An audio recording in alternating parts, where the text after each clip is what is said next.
Ladies and gentlemen, if you'd like to increase your WP memory limit in hosting, I've got you covered. I'm going to show you the quickest, easiest way to do so by far on the internet today. So stick close and let's dive in. So the very first thing you want to go ahead and do is look for hosting. Now, if it's not on the left-hand side in this menu, you'll find it as a widget on your home screen. So let's go to the right-hand side. There's a manage button, and right over here, you'll see file manager. You want to click on this file manager.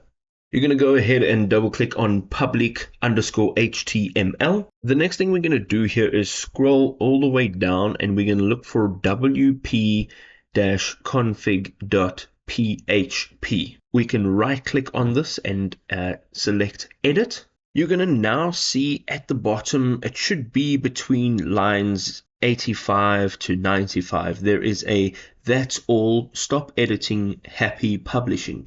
Now from here, you're going to find a code in this video description, and you're going to go just above this line, click just over here and push enter, and you are going to add the code in over here. Now once you're done, you're going to go up to the top right hand side. You are going to click on the save icon, and we are complete.